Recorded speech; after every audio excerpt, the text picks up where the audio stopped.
시작해 주세요.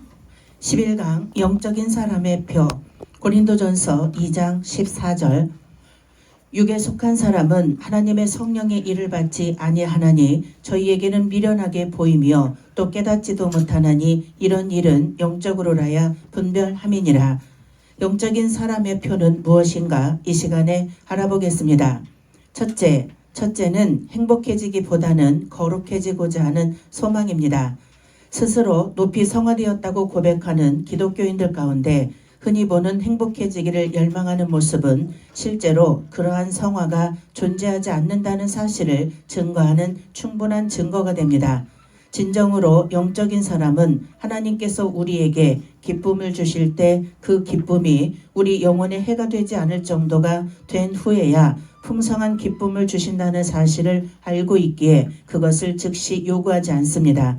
존 웨슬레는 초기 감리교 집단 중 한 집단의 회원들에 대해 그들이 거룩해지는 법을 배우려는 대신에 종교를 즐기려고 교회에 왔기 때문에 그들이 과연 사랑 안에서 완전해졌는지 의심스러웠다고 말했습니다. 아멘. 그렇습니다.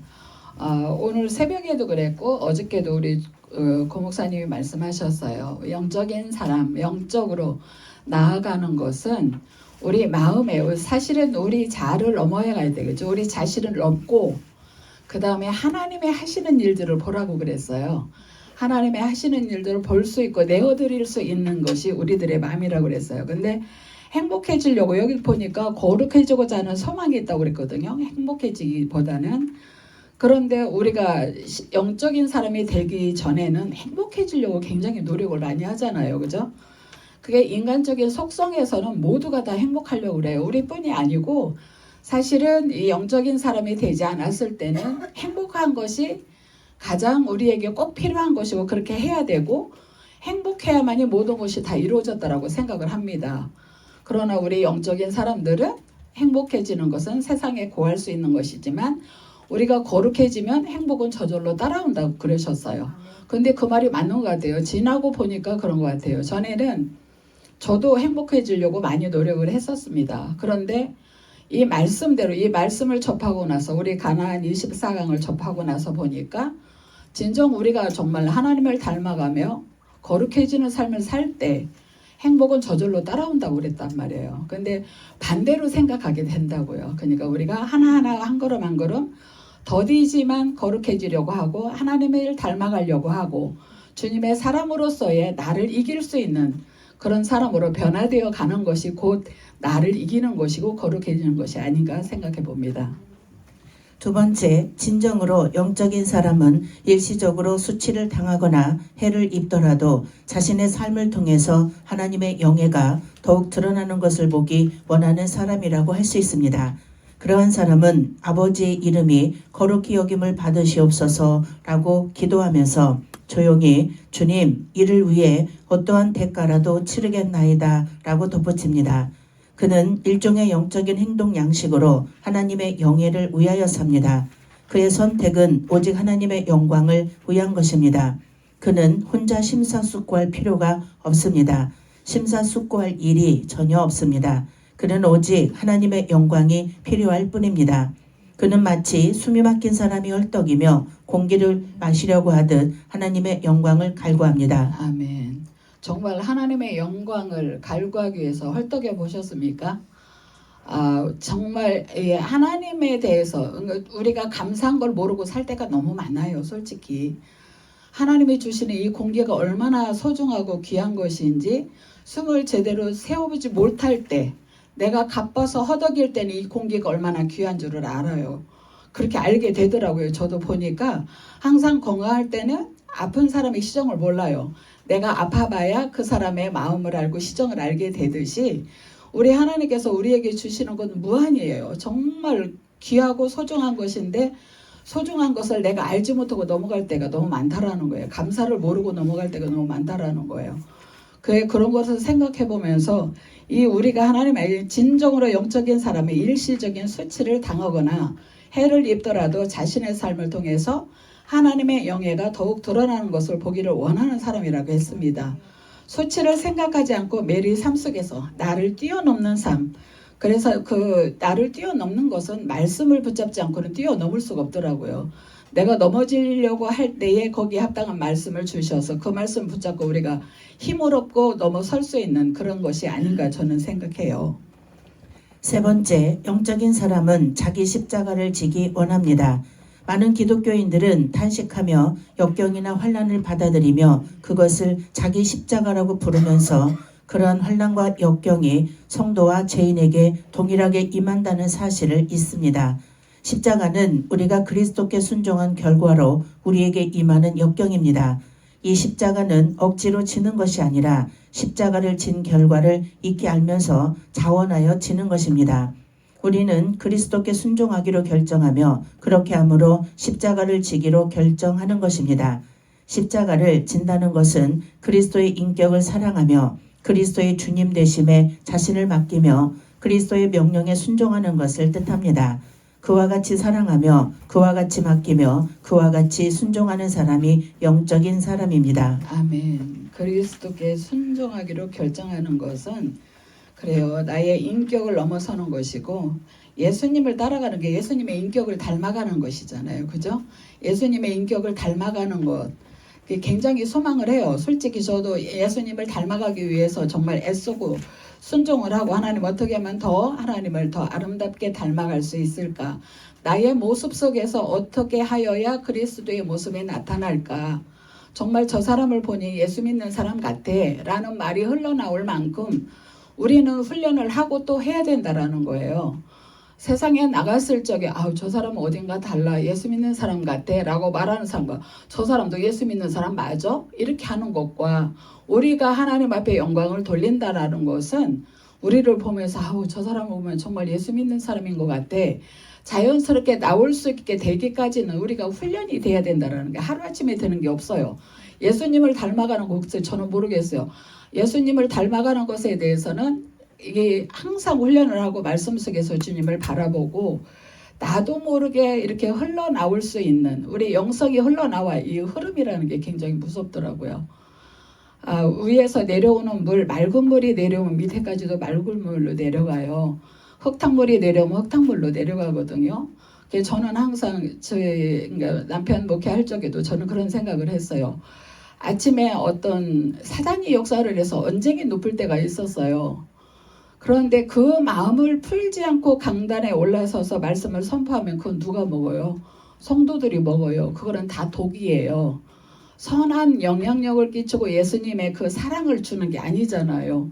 그런 거를 한번 체험하고 나서 너무 놀래가지고 미안해가지고 그 다음부터는 속상한 일이 있어도 그냥 밖에 나와서 숨 한 번 쉬고 들어와서 내가 나를 다스리는 거예요. 왜 남편한테 전달되지 않게 하기 위해서. 그렇게 해서 전달되고 나면 그 선포되는 말씀은 독이 되면은 안 되잖아요. 예수님의 사랑이 그렇게 나타날 수 있어야 되는 것은 우리가 하나님을 닮아가려고 노력을 해야 된다라는 거예요. 예수님의 닮아가 예수 그리스도의 인격을 사랑하며 그리스도의 주님 되심에 자신을 맡기라고 그랬어요. 여기서도 우리 목사님도 이렇게 표현을 해놓으셨어요. 그리스도의 명령에 순종하는 것 그것을 뜻한다고 그래요.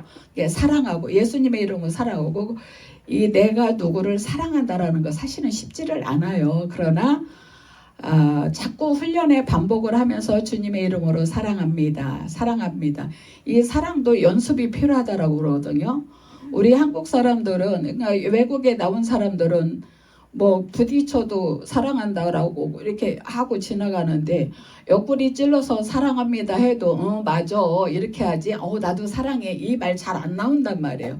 그런데 훈련의 반복을 하다 보면 사랑합니다 소리가 나오는 거예요. 그래서 뭐든지 사랑뿐이 아니라 모든 것이 훈련이 필요하다. 우리가 그리스도를 닮아가는 것도 그래서 훈련이 필요하다라는 거예요. 예수님을 닮아가는 모습도. 그래서 주님의 옆에 계신 것, 내 안에 계신 것이 표하지 않다면 옆에 있는 것 같이. 제가 처음에 운전을 할 때 그랬어요. 너무 덜덜덜덜 떨리는 거예요. 사실은 70에는 면허증을 반납해야 된다고 그래요. 근데 저는 담대하게 차를 운전을 해봤어요. 그러고 가는데 너무 떨리잖아요. 막 이 트럭이 지나가면 이게 땅이 울리니까 내가 울리는 것 같은 그런 느낌이 드는 거예요. 그래서 그거 두려움이 있어가지고 문 열고 주님 타십시오. 그러고 제가 타고 시동을 걸고 주님 핸들 잡아주세요.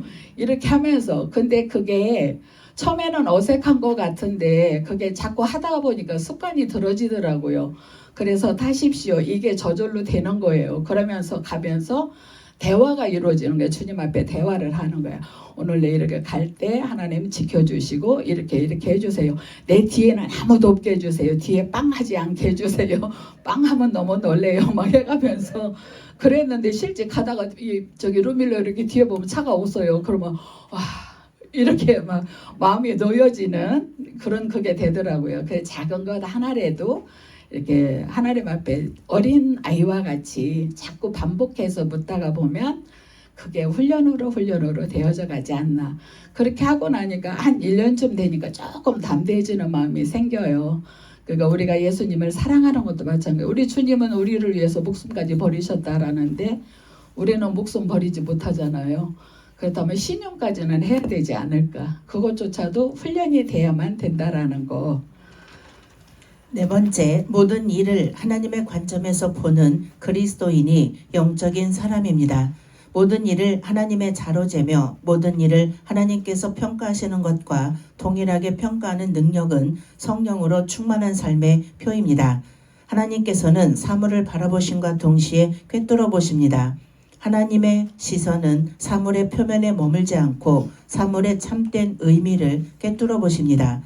세속적인 기독교인은 대상이나 상황을 바라만 볼 뿐 꿰뚫어 보지 못하기 때문에 자신이 보는 것으로 우쭐대거나 낙심합니다. 그러나 영적인 사람은 모든 사물을 하나님께서 보시듯 꿰뚫어 볼 수 있으며 하나님께서 생각하듯 생각할 수 있습니다. 비록 모든 사물을 하나님께서 보시듯이 보는 것이 그를 고통이라고 말해도 좋을 정도로 비천하게 만들며 그의 무지를 드러낼지라도 그는 그같이 보기를 주장합니다. 아멘. 하나님의 관점으로 보는 거래요. 하나님의 관점에서 볼 때에 그리스도의 영적인 사람이 된다라고 그랬어요. 하나님의 관점. 예수 그리스도의 관점으로 살아가는 건 우리가 말씀을 부여잡고 살아가는 것, 주님의 인도하심 따라서 순종하며 따라가는 것, 그것이 가장 좌우로 치우치지 않고 이 표대를 향해 나갈 수 있는 것이 말씀의 계단인 것 같아요. 말씀으로 한 계단 한 계단 올라서다가 보면 그것이 좌우로 치우치지 않고 앞에 표대를 향하기 때문에 쓰러지지 넘어질 수가 없겠죠. 쳐다볼 수가 없으니까 그렇게 한 걸음 한 걸음 올라가는 우리 모두가 됐으면 좋겠습니다. 다섯 번째, 영적인 사람은 부당하게 살기보다는 차라리 의롭게 죽고자 하는 것입니다. 장성한 하나님의 사람임을 보여주는 확실한 표는 삶에 대한 의연함입니다. 세속적인 삶을 사는 육감적인 그리스도인은 마음 가운데 두려움이 마비된 채 죽음을 바라봅니다. 그러나 성령님 안에서 살기 시작함에 따라 그는 점점 이 세상에서의 연수에는 무관심하게 되며 동시에 점점 이 세상에서의 자신의 삶의 본질을 더 주의하게 됩니다. 그는 타협하거나 실패하면서 몇 날을 더 살기를 원하지 않습니다. 그는 의로운 자가 되길 원하며 자신의 남은 날들을 기꺼이 하나님께 맡깁니다. 그는 자신이 그리스도 안에 있기 때문에 죽음이라도 죽을 수 있지만 부당한 일을 행해서는 안 된다는 것을 압니다. 여섯 번째, 자신을 희생하더라도 다른 사람들이 자기보다 앞서는 것을 보기 원합니다. 그는 다른 그리스도인들이 자기보다 뛰어난 것을 보기 원하며 그들이 승진하여 자신을 내려다 볼 때에도 즐거워합니다. 그의 마음에는 질투심이 없습니다. 그는 형제들이 영예를 얻을 때 기뻐합니다. 왜냐하면 그것이 하나님의 뜻이며 이 땅에서의 하늘의 뜻이기 때문입니다. 그는 하나님이 기뻐하시면 그로 인해 기뻐합니다. 다른 사람을 자기보다 높이는 일을 하나님이 기뻐하시면 기꺼이 그렇게 합니다. 아멘. 그렇습니다. 영적인 사람은 의롭게 살기를 원한다고 그래요. 의롭게 죽고자 부당하게 살지 않고 의롭게 죽고자 하기를 원한다고 그래요. 자신을 희생하더라도 다른 사람들이 자기보다 앞서는 것을 보기 원한다. 전에 찬양이 뭐가 있었어요. 그러니까 뭐 처음에는 뭐 네 것도 네 것, 내 것도 네 것 이렇게 하다가 네 것도 내 것, 내 것도 내 것 뭐 이렇게 찬양을 한대요. 처음에는 다 준다라고 얘기를 한대요. 표현을 그렇게 하다가 그냥 네 거는 네 거, 내 거는 내 거 해. 그러다가 나중에는 결국은 네 것도 내 거, 내 것도 내 거. 이게 세상 사람의 욕심이다라는 거예요. 그런데 세상 사람들은 남을 밟고 일어서기를 원해요. 그렇잖아요. 이 엄마들 하는 걸 보면서 저는 그런 걸 많이 느껴져요. 저는 제가 그랬어요. 우리 아들한테 어릴 때 너는 목사님의 아들이야. 근데 목사님하고 애들하고 상관이 없어요. 솔직히 그게 잘못 가르쳤다라고 저는 나중에서 후회를 했어요. 아이는 아이답게 커야지 아버지가 목사지 아이가 목사는 아니에요. 그럼에도 불구하고 그런 말을 듣기 싫어서 너는 가서 누구를 때리고 오지 말고 맞고 와 그랬어요. 맞고 와. 차라리 맞고 오는 게 나서 이렇게 가르쳤어요. 네 손에 있는 거 다 주고 그냥 와. 그것이 지금 그렇게 하고서 키웠어요. 그랬는데 나중에 커서 보니까 커서까지 그게 몸에 이제 그게 습관이 들었어요. 그래서 어렵다는 친구한테 다 나눠주고 이렇게 상담도 해주고 다 해줘요. 자기 빈털터리로 오는 거예요. 그래서 내가 조금 네 것도 좀 챙길 줄 알아봐. 그랬더니 아무 말 안 하고 얼마 지난 뒤에 그래요. 엄마 어려서부터 내 거 챙기지 말고 맞고 오고 때려주지 말고 맞고 오고 주머니 있는 거 다 나눠주래며 그게 습관이 됐는데 내 거 안 챙겨줘 이러는 거예요. 그래 그렇긴 하구나. 이 말 한마디 한마디라는 것이 아이들한테는 아이 때는 아이답게 놀아야 되고 아이들은 아이답게 뭐든지 행동도 하게 해줘야 되는데 이 아빠가 목사야 그러면 너는 그렇게 하면 안 돼. 이건 정말 아이들한테 잘못 가르치는 거더라고요. 나중에 보니까 그래요. 아이들만의 그 세계에서 거닐 수 있고 할 수 있는 것을 충분히 해줘야 되는데 그렇게 해주지 못한 것들이 나중에는 그게 걸림돌이 되더라고요. 그래서 조금 미안했어요. 그래서 미안해. 그렇게 엄마가 제대로 엄마도 너를 처음 나서 처음 가르쳐보는 거라서 그랬어. 지금이라도 사과할게 미안해 그러면서 이야기를 했어요. 누구나 우리 그리스찬이 사실은 그렇게 해야 되는 거예요. 예수님이 빛도 없이 우리를 위해서 죽으시고 부활하셨어요. 그렇다면 우리는 예수님의 제자고 신부라고 했단 말이에요. 그러면 우리가 그렇게 살아야 되잖아요. 그런데 우리는 그렇게 못 살면서 자녀한테는 그렇게 말을 하더라고요. 내가 생각해 보니까. 그래서 지금이라도 우리가 돌아보면서 정말 주님을 닮아가는 그런 삶으로 나를 희생하는 삶. 얼마 전에 누가 막 이야기를 하다가 너 집 땅을 샀대네 그러는 거예요. 그래서 어머 잘했다 정말 잘했다 그랬어요. 그랬더니 배 안 아파? 나는 배 아픈데? 옆에 사람이 그래요. 그러길래 아니 사는 거는 그 사람이 사는 거고 그 사람이 자기가 사서 자기가 누리게 되는데 내가 왜 배가 아파요? 그죠? 나는 거기다 보탠 것도 없는데. 그래서 아니 나는 배 안 아파. 그래 나는 조금 배 아픈데 그러더라고요. 옆에서. 그래 그렇구나. 사람마다 생각하는 게 다르지만 우리는 주님을 닮아가는 우리들은 제자입니다. 우리는 주님을 닮아가는 제자요 신부요. 그런 자녀들이기 때문에 주님을 닮아가야만 된다라고 저는 생각을 해요. 제가 이 가나안 24강을 만나면서 세상 말로 개가천선했다고 그러죠. 진짜 그래요. 예수를 믿는다면서 입술로는 예수를 믿는데 세상적인 욕심이 내 안에 가득한 것을 발견하게 됐고 그거 하나를 끄집어내면서 없애기까지가 쉽지가 않더란 말이에요. 하루아침에 되는 게 없더라고요. 다 훈련이지.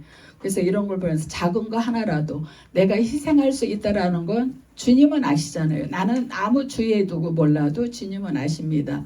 그런 걸 생각하면서 주님과 함께 동행하며 희생하는 삶, 아버지를 닮아가는 삶, 그런 사람들이 우리가 믿는 우리들이 가야 할 길이 아닌가 생각해 봅니다.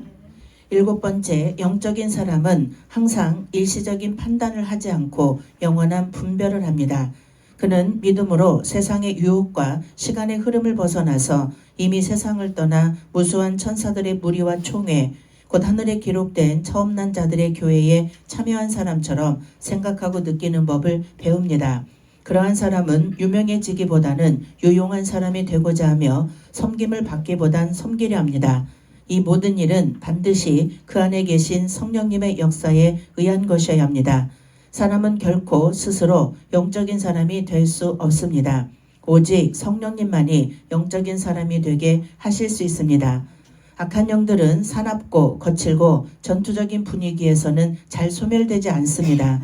그들은 일시적으로 쫓겨나지만 곧 다시 돌아옵니다. 그러나 사랑스러움, 부드러움, 따뜻함, 상대에 대한 세심한 배려가 있을 때 마귀는 견디질 못하고 달아나는 것입니다. 왜냐하면 그들은 그러한 분위기에 몹시 고통을 느끼기 때문입니다. 그러므로 어떤 사람이 이를 갈면서 우리를 해하려고 달려와도 조용한 시선으로 부드럽게 응시해주면 그들 속의 악의 기운이 순식간에 꺾여버리는 것입니다. 따뜻함, 사랑스러움, 그것은 영적인 전쟁에서의 놀라운 힘이고 무기입니다. 그러므로 나쁜 것이 보여도 그것을 무시하십시오. 그리고 주님의 말씀과 영원한 사랑을 신뢰하십시오. 우리는 신실하지 않아도 주님은 언제나 신실하시니 항상 우리를 떠나시지 않고 우리를 버리시지 않으실 것입니다. 이렇게 그분에 대한 조용한 감사와 신뢰가 삶을 누리게 하며 신앙생활을 부드럽고 행복하게 할 수 있는 원동력이 되는 것입니다. 아멘. 그렇습니다. 이 따뜻함, 부드러움 이것 또한 우리들의 얼굴에 나타나는 제가 기억하기로 제가 30대였던 것 같아요. 어떤 권사님하고 장로님이 한 방에 오셔서 진찰을 받고 이러고 계시는데 우리 꼬맹이가 막 땀을 너무 많이 흘리는 거예요. 잠시도 가만히 안 있지만 그래서 땀 흘리는 게 좀 몸에 이상이 있을까? 그래서 이제 아이를 데리고 갔는데 그 권사님하고 장로님이 진찰을 받고 나오셨는데 권사님의 얼굴이 해같이 빛나는 거예요.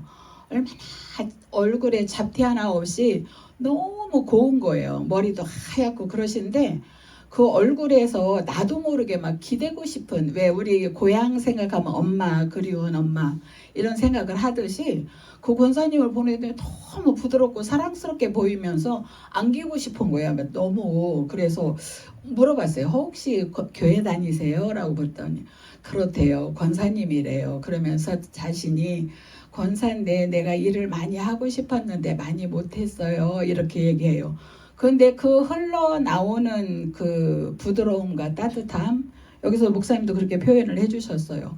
진짜 그 부드러움과 따뜻함은 그 인상으로 그 사람의 그게 다 나타나는 거예요. 얼마나 부드럽고 따뜻하면 진짜 예수님을 보는 것 같은 그런 마음 따뜻하니까 저절로 기대고 싶어지는 거예요.